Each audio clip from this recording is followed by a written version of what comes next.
Hello students, good morning to all of you. I am Mohammad Israq Naik, lecturer, Government Higher Secondary School Gandhari. Once again interacting with you.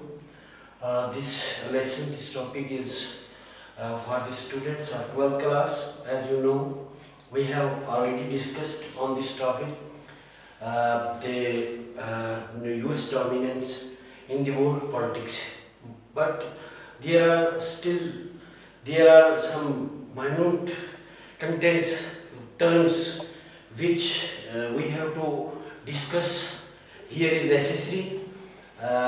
इसलिए क्योंकि आपका जो भी रह जाएगा, जो भी कोई भी जो है हमारा मैटर या कंटेंट जो है, हमें सारे एस्पेक्ट्स को कवर करना है। इसलिए आज जो है वो हमारा लेसन जो है कि US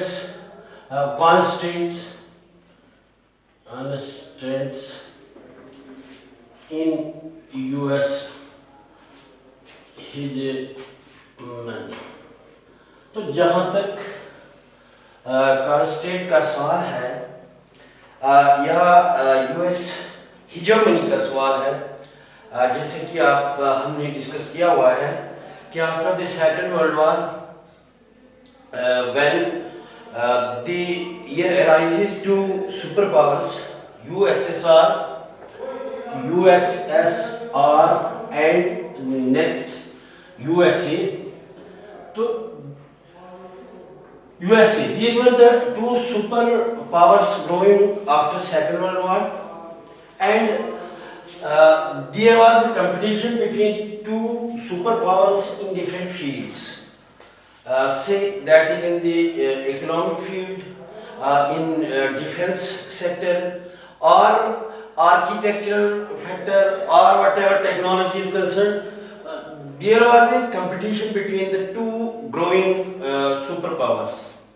And during the 1991, when a sudden collapse of Soviet Union, the Soviet republics disbanded. When they disbanded, and then the concept of unipolarity means USA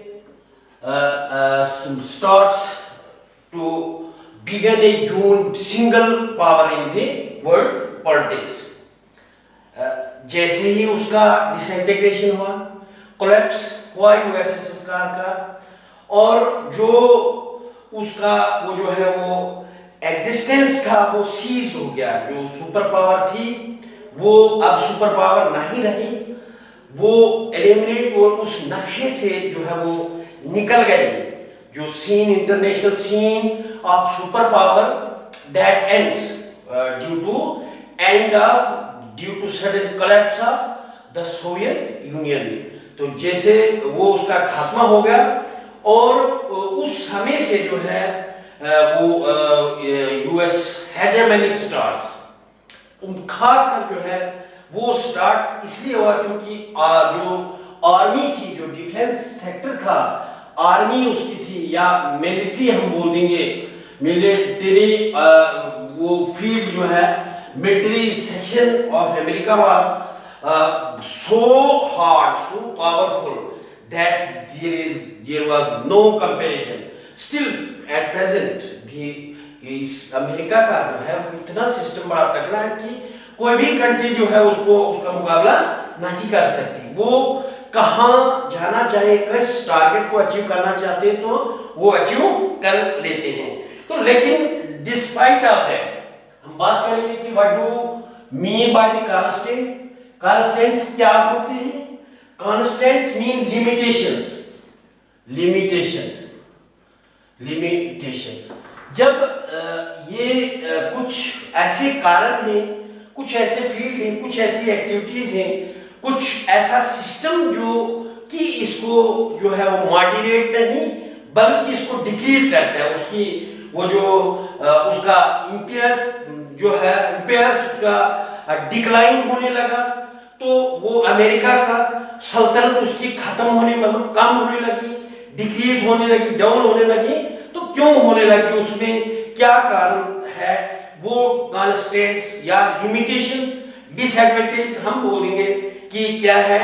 तो इसका जो डिफरेंट कॉन्स्टेंट्स हम एनालाइज करेंगे कि what were the constants in US hegemony to overcome, कि ये जो है इसका खात्मा, जो सुपर पावर जो आगे बढ़ रही थी, जो इनहांस हो गई थी, means when you Soviet union disintegrated, disband of Soviet Union, when due to sudden collapse of Soviet Union, that the powers, the existence of USSR ceased, and at the same time the इसका जो है वो USA का that was enhanced, उसकी जो ताकत थी वो enhance हो गई।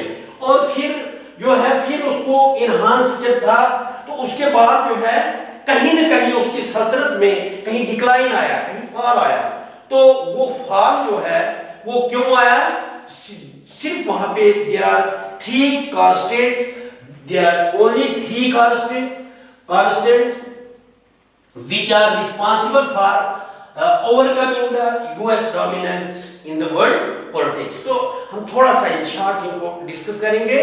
नंबर 1 हमारा जो है वो जो है institutional architecture, means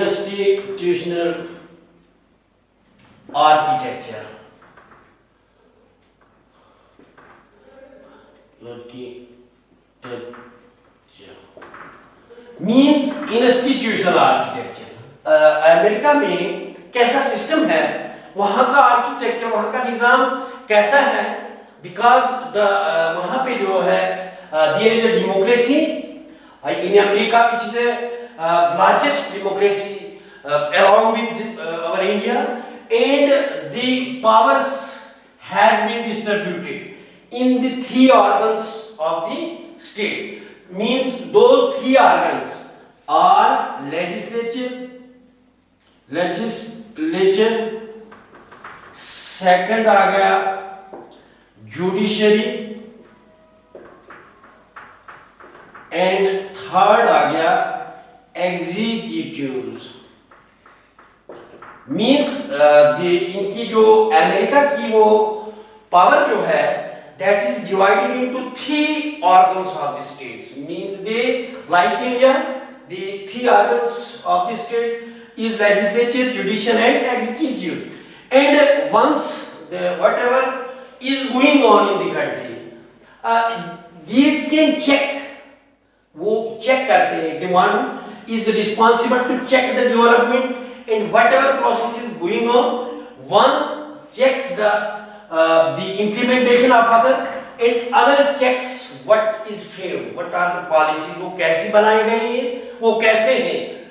Means we can see when the powers जो है वो they are distributed in three organs of the state, then जो उसका hegemony है वो that depends on the military field या military section में जो field है उसका, तो उसको कहीं न कहीं उसको रुकावट आ जाती है कि कैसे वो चलाए। मींस इसकी लेजिस्लेचर जो चाहता है कि ऐसा हो, लेकिन ऐसा हो जाएगा कि जुडिशरी या एग्जीक्यूटिव्स जो है they cannot permit to that process, means there is a, हम बोलेंगे this is one is a limitations here, these are the disadvantages कि distribution of power जो three organs of the state में है, these are somewhat कहीं hindrance है, कहीं पे रुकावट है इसकी हेजेमनी में।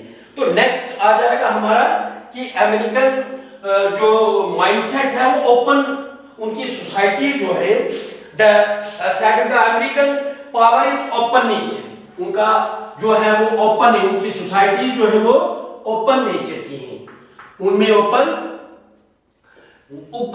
नेचर की है। मींस अमेरिकन के जो सिटीजन्स हैं वो ओपन नेचर के हैं। तो अब क्या कैसे इंप्लीमेंट करते हैं हमारे ऑर्गन्स जो हैं, वहां के लेजिस्लेचर, वहां के judiciary executive, how they can implement the laws और how they can frame the laws. Means they are open minded, and they if they can not do according to need of the people, if there is a violation of some fundamental rights, then they can approach to the government, and once election took place, they cannot vote in their favor, they can cast against them. So this is second constraint कि open का open mindedness है, open nature उनकी societies का है। अगर उन्हें पता चला कि उनके वायलेशन होते हैं कहीं फंडामेंटल राइट्स वगैरह वगैरह, तो वो कहीं न कहीं उनको डर लग जाता है कि हुकूमत को कि ये कहीं हमारे अगेंस्ट वोट दे दे, और वो ओपन माइंडेड है कि उन्होंने गलत किया है तो उनको वोट नहीं देते, तो वो हुकूमत का बदलाव कर लेते हैं। तो इसलिए this is second constant. And the third and the important constant of the American power is north NATO. NATO जो है ये थर्ड कांस्टेंट है। और नेटो क्या होता है? यह है नॉर्थ Atlantic Treaty Organizations.